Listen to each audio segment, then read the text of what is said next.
If we can't close a deal over the phone, then we schedule an appointment. One of our 2 acquisitions people actually go, negotiate, close the deal face-to-face. They split it 50-50. So 5% on the front end, 5% for the person that goes in the appointment. People are doing 1 call closes, 2 call closes. They're locking them up very quickly. But when you're first starting out, real estate is slow. Let's say they close a deal and they're amazing day 1. Takes 30 days, 60 days to go actually close the deal and get paid. We will fire people within 2 weeks if I don't see potential in what they're actually gonna do.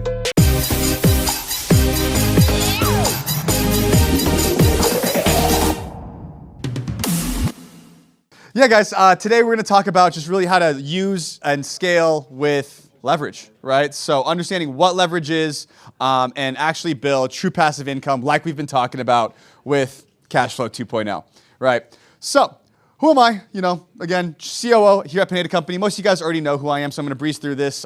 Tech and software industry for 10 years previous to working with Ryan. Joined as a student in 2020. Came to work for Ryan in 2022. Worked for the second fastest growing company to go from 0 to $100 million in annual reoccurring revenue. The only other company to beat us was Slack and the messaging software. So I'm okay being part of that. Husband, soon to be father. We're due in, So super excited about that. We're due in February. And then, of course, follower of Christ, got baptized. So that was 2 weeks ago. So it's been a great ride. And also, honestly, credit to Ryan, credit to the team, and a lot of people who work here and their influence and, bringing me back to the light. So as a company, we have bought, flipped, and sold over $122 million worth of real estate. At the time of making this was about 3-4 months ago when I took this screen grab, so I think it's a lot more now. And speaking of what Daniel mentioned, we, even on all of our losses, we have paid back every single dime that we have borrowed, which is something that I know Ryan's really proud of. And we, a side note on that, we don't actually, we don't personally guarantee anything. We don't put it really in writing, but we do it. And, it's just something that we're going to always do our very best to pay back everybody, no matter how long it takes. But the real question is, how? Right? Ryan spends an hour a week on his real estate business, and that's not an exaggeration. I spend 2 hours a week on our real estate business because of leverage, right? So leverage is about utilizing all of our resources, people, technology, money, to multiply all of our efforts, right? So these are the different types of leverage. Like I mentioned, people, it's through delegation, outsourcing, hiring out our specialized roles. Technology, automations, the CRM that we use, systems, AI, and then, of course, financial. I'm not going to spend too much time on the financial part of leverage, but obviously that's just other people's money, strategic partnerships, how do you negotiate with your vendors, etc. Now, as far as people goes, acquisitions, like we talked about before, they're just people that lock up the deals, salespeople, pretty straightforward. The way we pay our team, it's 10% on the front end. So if they're on the phone locking it up, which is what we really try to focus on, it's 10% just for that person. If they need to actually go on an appointment, we have 2 appointment people. So we have 4 salespeople total. Normally, all 4 of them are in the office making dials. If we can't close a deal over the phone, then we schedule an appointment. One of our 2 acquisitions people actually go, negotiate, close the deal face-to-face. They split it 50-50. So 5% on the front end, 5% for the person that goes in the appointment. Dispo, they just handle the actual sale of the property. So here in Las Vegas, because we just have buyers list, like we've built everything up for the last almost 10 years, it's 5% for them because they're not doing as much work. And then out of market nationwide, it's 10% because they are doing just way more to go try to find new buyers in, the corner of Alabama or something, So with that, total, we're paying 20% on the front end between dispo and acquisitions. Our TCs, we've played around with a lot of different salary structures over the years. Right now, it's a base salary plus $200 per contract. That's what we pay out for all of our TCs. And then project managers, when we were doing like we had 50, 60 flips at one time, it made sense for us to pay out a salary. So now it's just $1,500 per completed project. But way back in the day when we just had so much risk, so much leverage, they were making, I believe it was $5,000 a month in salary. And we had two. We had Ryan's dad and then another a gentleman named Daniel. And Daniel still works with us. He's just per project now because we've scaled back. What I'd recommend for the majority of the people in this room is pay per project. I know a couple other people have mentioned it, but just pay per project. It's going to save you guys way more money. There's no point in hiring a salary for the majority of these roles. I wouldn't pay a TC a base salary if I was starting out. I'd pay them a little bit more per project. The only two that are going to be a little tough for the people who are starting out on the acquisitions and the dispo side, we're able to pay straight commissions, like because we have deal flow coming in. You know, like we've mentioned several times, people are doing 1 call closes, 2 call closes. They're locking them up very quickly. But when you're first starting out, real estate is slow. And even for people who are, I would say, middle tier, it's still slow. A brand new acquisition person starts, let's say they close a deal and they're amazing day one. Takes 30 days, 60 days to go actually close the deal and get paid. So they get paid once the deal closes. So even for us with new people, we do issue a draw. So typically it's a $2,000 to $3,000 draw for your first 1 or 2 months just to keep you whole.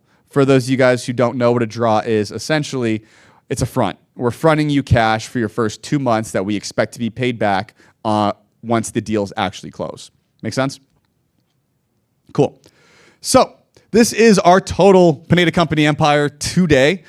This is our process ownership chart. So just like what you guys were talking about yesterday with Brandon, this is like everything that we do. So it's very small intentionally. But over here, we have media. So Justin runs that. Then we have our marketing department, WealthCon, sales, just the Wealthy University fulfillment. So that's all the stuff that we do here. Lead Kitchen, Home Run Offer, Kingdom, IT, and then finance. So it's quite a bit. And again, this isn't an org chart, so this isn't all the employees. Like you mentioned yesterday, process ownership chart. And then Ryan and I up there. But for the sake of this, I zoomed in quite a bit. And here is Home Run Offer. This is what our real estate process ownership looks like, which is, I think, the most relevant thing for you guys. So at the top, we have Monty. So Monty is our COO of Home Run Offer. So I meet with Monty scheduled at least weekly, but he's in my office. We go back and forth. We make sure that things are rolling. But he is responsible for everything within the company. But core departments, like we mentioned before, marketing, acquisitions, dispo, TC, project management. So on the marketing side, you'll see that Monty's at the top, but he's also in the marketing seat. So again, this isn't an org chart like we mentioned yesterday. It's just who owns the process. So for us, all we're doing is Lead Kitchen and PPC. So our budget's currently going into Q4, we're at $30K a month in Lead Kitchen / Facebook and Meta spend. And then we're spending about $10K a month in PPC. And what we're seeing is people see the ads, then they Google us, and so the PPC just works complementary to what we're doing over at Lead Kitchen. Monty's responsible there. Acquisitions, this is inside sales agent. OSA means outside sales. And then pretty straightforward in terms of the responsibilities. Michael's our sales manager. And then the other 3 are the rest of our acquisitions people. Then we have Dispo. Kayla, she was up here yesterday. She's in charge of that. She's working Investor Lift, Facebook. She's networking with other people, handling the JV deals that our students bring in. Kayla's going to be in charge of that. TC, that's just managing everything as far as the close. And then, of course, project management, Daniel. I'll pause. Any questions on this so far? You have multiple names in the acquisition box, so multiple people are responsible. So this is actually before we promoted Michael to being the sales manager. So at the time, all 4 of them were responsible for themselves. I'm a little behind. I should have deleted that, and then it should just be Michael there. So good question. All right. So build a high-performing team. So everybody says it, hire slow, fire fast, blah, blah, blah, blah. But it's true. Like, we will fire people within 2 weeks if I don't see potential in what they're actually going to do. So with us, I'm going to show you kind of our process in terms of how we hire, but we do our very best to weed out as many people as possible in the application process. So that way we know that these people are actually going to be good. But if they're not, if you're not good, we'll cut you very quickly. Training and onboarding, one of our core values, I mean, you'll see all of our core values on the back of the wall: serve others, train daily, play fair, no ego, but most importantly, train daily, especially in the very beginning. So it's a lot of training. We meet with them every single day. Our sales team, well, actually, our entire company meets on the real estate side every day, 8:30 to go through training. So they train for 30 minutes, and it's not 9 to 5. It's because that's the time that we got you on the clock. You're coming in at 8:30 to train because that's your time to come in and train. So process mapping, just like I'm going to show you a couple examples of process mapping as well. We document every job responsibility to make sure that we're very clear and we're very consistent with what the job is required to do. And then micromanagement and good leadership and good training look very similar within the first 45 days.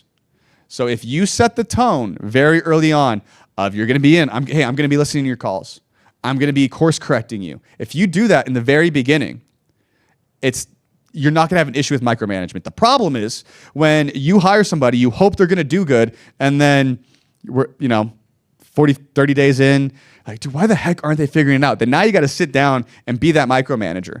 But if you set the tone, it doesn't matter. Like they're used to it. And really, people like it because they want to succeed in their role. If you really think about it, no one starts a job not excited.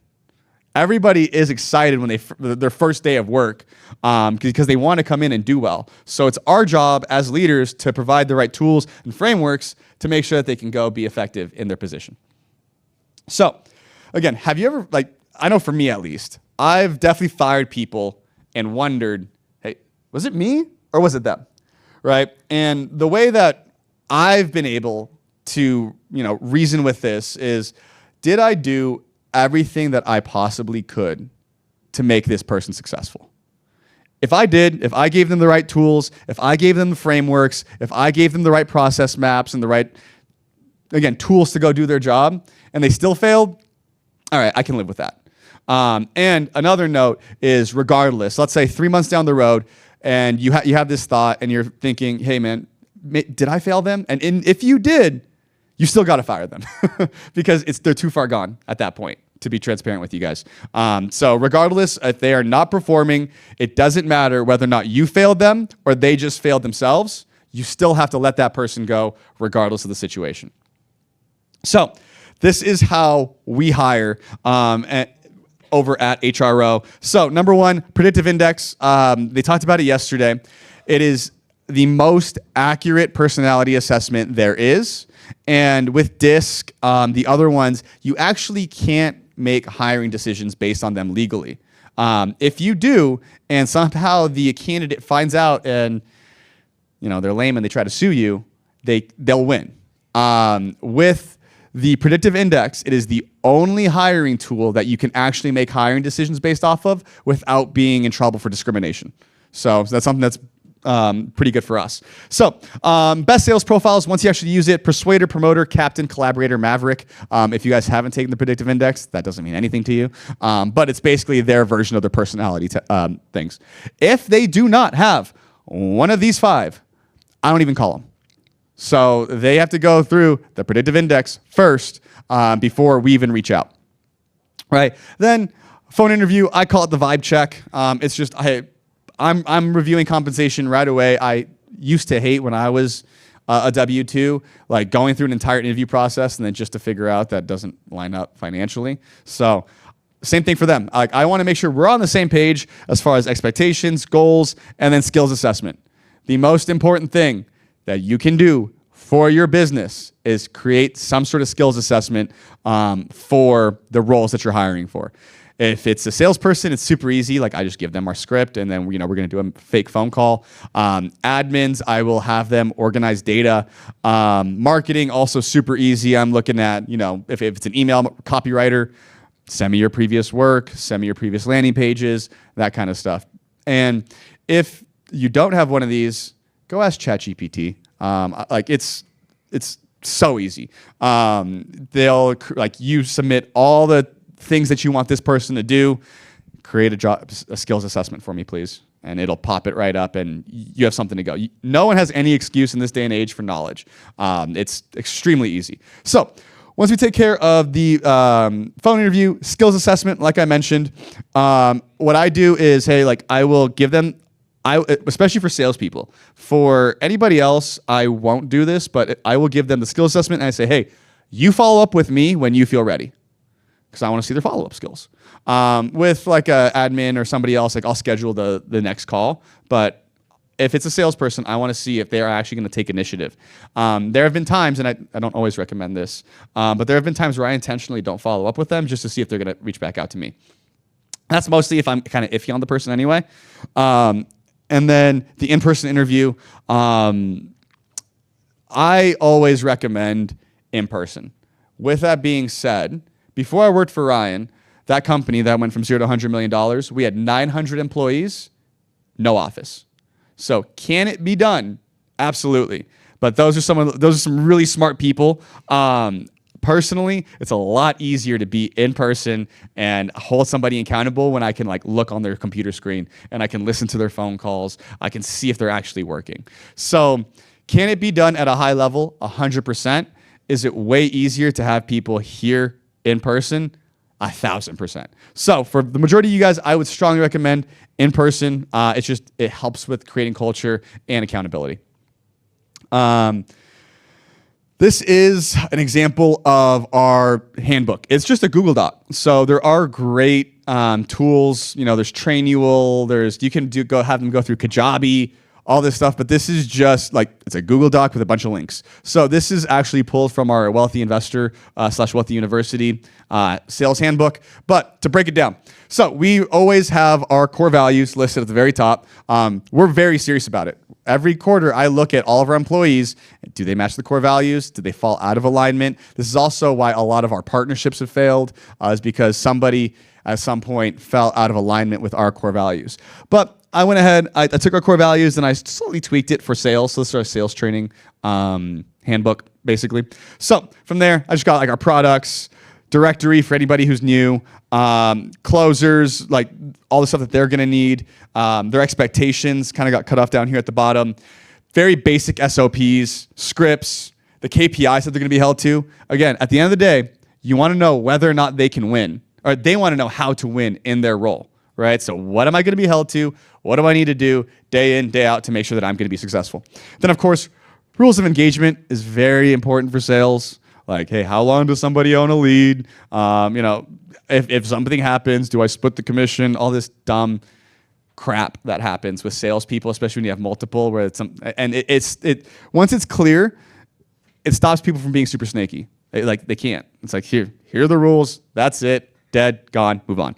I'll pause. Any questions on this or anything that I've covered so far? Perfect.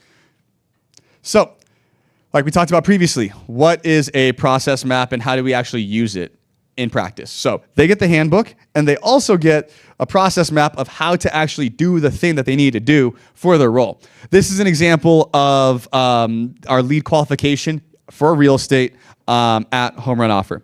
So I'll quickly breeze through this. Lead comes in. Is this a live call? Is this a web or a Facebook lead? Is it a cold call lead, SMS, or is it a voicemail? Whatever. So if this is a web or a Facebook lead, we got to get to them within 5 minutes. Like that is our KPI. These leads are hot. We pay good money for them. Again, our average in Vegas is $200 a lead. It's a $200 phone call. So I want to make sure that I get on with them as quickly as possible. So our KPI is 5 minutes. Did they answer? Yes, no. Double dial, leave voicemail, send text, follow-up sequence. Again, it sounds very boring, but this is how we initiate transparency and accountability on their end, right? So it doesn't have to be this pretty. You can go do a Google Doc and just document exactly what you want them to do, right? You don't need to have Gary's team or be a master at Lucid Chart to go make some of these things. Just go get a Google Doc and document periodically.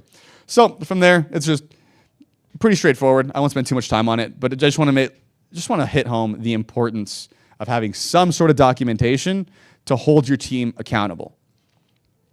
So next step, once you have all the documentation, we have to remove ourselves from the day-to-day. So how do we do that? Like I mentioned, Ryan spends 1 hour per week on his real estate business. So how do we do that? We empower the team to actually make the decisions. Ryan has no idea what I do every day, which is kind of funny, but he trusts me.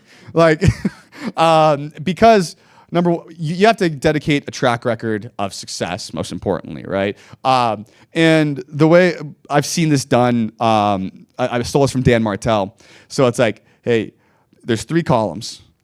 There's, you do, we do, and I do, right? So the goal is to remove yourself as many tasks of the I do and pass that off to the you do, right? So in the beginning, I do everything. Then we do, meaning when I'm training you, we're going to do these things together, or I'm going to oversee what's going on, and we're either going to meet daily, weekly, whatever your cadence is, to make sure that you guys are doing the thing the way I want you to do it. Then eventually it moves over to the you do. You do everything. So like, Javi, you're in charge of sales. Javi, you make sure the marketing gets done, etc. Right? So he doesn't check in on like what I'm doing day in, day out. The numbers at the end of the week will dictate whether or not I did my job and whether or not I'll be talking to you guys next quarter too. Of course, delegate the authority, not just the tasks, right? Same thing. I'll use myself for an example. I have the authority to make just about every decision when it comes to the business. Obviously, I'm going to check with Ryan before I go spend $50,000 on something. But for the most part, I have the authority to come in to call it the marketing team and say, hey guys, we're going to scrap this funnel. We're going to go move on to the next thing. Because Ryan just wants to make sure that it gets done. And I believe I said this yesterday, where realistically, I think I do things better than Ryan, but he's going to say I probably do it at like 80% of what he could do, which is fair, whatever. And you have to be okay with that, though. You have to be okay with whoever you appoint to that position, at least in the beginning, operating at 80% of what you think you could do. Because again, it gives you 100% focus to go do the very next thing. So allow your team to solve these problems independently and give them a voice. So allow them to, if they are seeing something on the sales side, if they're seeing something on the marketing side, give them an opportunity to voice whatever's going on. So quick pivot. The way we run our Monday meetings, our Monday marketing meetings, and it's a marketing and sales meeting, really. So this is what used to happen was Ryan would come in, he would have a list of like 10 tasks that he wants to do for the week, and that was it. I was like, Ryan, this doesn't make sense. Like, you're just talking at us. So now every department head is responsible for their presentation. It takes 3 to 5 minutes of like, hey, what are the 3 KPIs that I'm responsible for? Did we do them? Did we not do them? So each person, so we have our head of funnels, our marketing guy, he comes up, he says his 3 things. I come up, I talk about sales, a few other items. We have our email marketing specialist talk about our open rates, etc. So every person in their department not only is responsible for their KPIs, they talk and they know that they're going to present about their KPIs. So it holds them accountable, because what gets measured matters. So, and then as you delegate more, now you move out of operations into strategy. So now Ryan can take a look at all of his numbers, sit and think, and then get into the business and make changes as needed. Another part of my job is making sure that Ryan doesn't make too many changes. Lead kitchen was a great idea, but there's a lot of there's 30 other bad ideas that you guys don't hear about that probably would have gotten done if we didn't say no. And then leverage isn't just getting the task off your plate. It empowers others to operate the actual business. So while you focus on scaling, and then again, the whole core pillar of Cashflow 2.0 is getting yourself out of the business. So either you can go focus on the next thing, or you can go hang out with Daniel in Hawaii and just sip a Mai Tai. Whatever you want to do. So using technology, using technology to scale.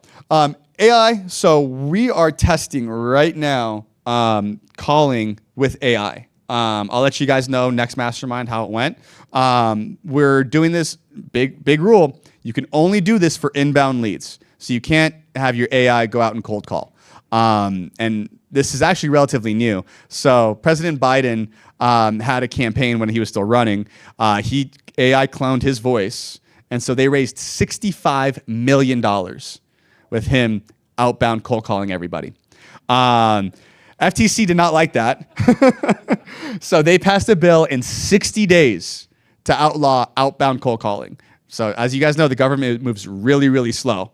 So just so you guys know, if you guys go get AI cold callers, do not go outbound. It can only be for people who have opted in inbound. And you guys got to update a little bit of your terms and service on your website to make sure that it aligns legally with people to have a way to opt out and all this other crap. But for us, we are having them call all of our old leads over at Wealthy. So, because everybody at Wealthy has opted in some way, shape, or form. So that's going to be great. And then eventually I'm going to have them qualify all of our leads over at Home Run Offer too. So something to think about. Automated processes. So it's just automate your follow-up sequences, reminders for deals, all that kind of stuff. So I think it's very important. All of our text messages are automated. They get something every month for our 7-day sequence. So when a fresh lead comes in for Home Run Offer, they get a text every single day and immediately right when they come in the door as well. So things to think about also, like deal reminders. So if a deal sits in a certain stage for too long, our sales team's going to get a task saying, hey, follow up with this person and get back with them. And that happens on both the Wealthy and the Home Run Offer side. So some of my favorite tools for these SOPs, most important one, scribe.how. If you guys have not used it, it is the best tool for SOP creation, especially if you're doing digital stuff. So what it does is it tracks every button click on the website, uses AI to create an entire SOP. So all I have to do is, let's say I want to talk about how to do something in my CRM. I literally just do the thing, and then I hit stop, and it'll create the entire SOP for me. So it's great. It's my favorite tool. It has saved so much time. And so I would strongly recommend that one. People know Loom. So that's just where you can basically film yourself doing the thing. So I start Scribes #1, Loom. And then you have like Lucid Chart, which is how we made all those cool charts and graphs and stuff like that. I don't think you need to do it. I cannot use it. We have somebody on our team who does all that stuff. I just tell them what to do. Delegation. And then some sort of project management software. So there's a ton of them. ClickUp, Monday, Asana, just something to track your daily and weekly progress. It can be a Google Sheet. It can be a Google Sheet. Doesn't matter. I always say this, like the best project management tools that you use are the ones you actually use. So just have a place to store it, track it, monitor, and you move on. And again, I use ChatGPT to make this whole presentation. So leverage technology, CRM automation. Like I mentioned, our CRM automates all lead nurture, all follow-up texts, and then we have automated tasks for the sales team and the dispo team to hold them accountable. One of our other KPIs, like your tasks have to be down to 0. So we make sure that we're actually tracking and holding these people accountable. Like Ryan's mentioned a couple times, we have integration with our CRM. You guys do all get access to it. It is an additional fee. If you're just starting out, don't buy it. If you are actually doing a lot of deals, it makes sense. But if you're doing under 5 deals a month, doesn't matter. But for us, we click one thing, they have the contract in their inbox within a minute. And then, like I mentioned, AI callers. We're testing that right now. So leveraging the data. As far as everything goes, these are really the only metrics that matter. So key KPIs to track: sales conversion rate, lead response time, average deal cycle time, so your cash conversion cycle. So we've talked a lot about novations over the course of the last day and a half. One thing that I want to make clear is no matter what core exit strategy you do, you need to have multiple cash conversion cycles in your business. So what I mean by that is with a novation, 90 days, 90-day plus, because it's going to go on the market, it's got to sell. So how do you get cash today? You still have to wholesale. You should still flip. Like you got to do what's best for that specific deal. So if you have multiple cash conversion cycles, that means you're going to have multiple times you're going to get paid throughout the month, right? So if you can just focus on providing value in the sales process and doing what's best for the seller. Obviously, innovations are great. We know we can get bigger spreads, but you should still be trying to wholesale. Like I want to make that clear. Do not think that just because we're doing a lot of innovations, we still wholesale. We picked up 2 properties last month that we're flipping. So it's not, we're not saying flipping's dead, but if you want to do something at scale, Novations has been great for us. But you got to pick what's going to be best for your exit strategy in that particular moment, because you want to have several cash conversion cycles. And then marketing ROI, you should be tracking your cost per lead and revenue per deal. To put it very simply, this is it: cost per lead, cost per contract, cost per contact, then cost per contract, and cost per deal. So I'll quickly break these down. Cost per lead, very straightforward. If you're skip tracing, 10 cents for your lead, 20 cents for your lead, whatever. Cost per contact. So a good cost per lead means nothing if no one picks up the phone. And that's what we're getting at between the difference between, say, lead packs and cold call. You're going to get a very cheap cost per lead, but are you actually going to pick up the phone? And then are they actually going to want to talk to you when they do answer, right? And then you have your cost per contract. So how much did it cost you to actually go out and get the deal done? Get a contract, and then cost per deal, and you got to track how many deals are falling out. If you track those 4 things, you'll be in great shape. So then leverage through outsourcing. My time's almost up. Most entrepreneurs need to think that they need to improve upon their weaknesses. Just outsource those things. Don't improve your weaknesses. There's a big misconception where it's like, hey, you have to be good at everything. Don't be good at everything. I suck at Excel. I suck at these other things. I outsource that. I hire it out, and I go do the thing that I'm really good at.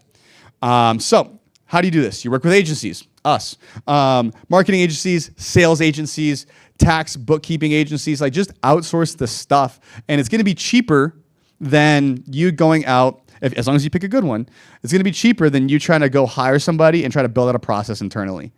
I would only do that once you're at a certain size of revenue where it makes sense. For most of you, it just makes sense to go outsource your tax and bookkeeping. We have a CFO, we have our own internal bookkeeping people, but it doesn't make sense at most scales. And we outsourced for a very long time. And to learn how to run Facebook ads and how to do all this other stuff, we outsourced that for years. We just brought it in-house about a little over a year ago because we had worked with some of the best agencies. So selfishly, as you guys are outsourcing, learn what they're doing, document their processes, figure out, okay, this is how it's run. And it's going to be a lot easier whenever you do decide to go bring it in-house. So, and then VAs. VAs can literally do anything these days. I've had some really smart, Egyptian VAs, Filipino VAs, it doesn't matter. But they can do everything. At a minimum, get somebody to if you guys are busy, get somebody to manage your inbox. Go actually get a true assistant for $800, $1,000. It'll be cheap. But if you want to, you can literally get VAs to outsource these things up here as well. You can find somebody to go do your taxes and do all kinds of stuff. It's wild. But my final thought. So the best CEOs, they're not the best thought leaders. They're not the best salespeople. They're not the best strategists. They're not the best operators. Definitely not the best operators. The best CEOs are resource allocators. That is the best thing that they can do. So they're constantly auditing what is the highest and best use of their time, money, and resources. I know I've said it before. I'm trying to hammer the point home because this is entrepreneurship boiled down to one thought. What's the best use of my time, money, resources today? If you can just keep looking at everything you do with that lens, you will be successful. So with that being said, they delegate to elevate, and I have a few minutes for Q&A. I'll open it up for anybody. We can talk about this, talk about any other hiring things that we do here, or any other KPIs. So floor is yours. Describe the relationship, the working relationship between you and Ryan and what you look at. Yeah, so the way I look at it is, one, I'm like a soundboard almost. So the way I'll take, because lead packs is our most recent venture, the thought process. I was like, hey, Ryan, we kind of need a lower ticket thing for people because I'm seeing number one, you guys are notoriously broke. So just in real estate investors in general, they're cash poor, right? They're funneling things into the next deal. They're spending money here and there. Even somebody like Brian, who I would consider pretty high level, he's always funneling things into the next deal. Real estate investors start marketing. So that's why a business venture like PPL makes sense, right? So that was my first thought. I'm like, Ryan, What do you think we should do? Then he takes some time, he brainstorms, we go back and forth, we're texting, we kind of create like a general idea, right? So that's kind of step one part of like how we operate. The other part is he'll just tell me to do stuff sometimes. He's like, hey, go do this. All right, cool. And then he knows it's going to get done.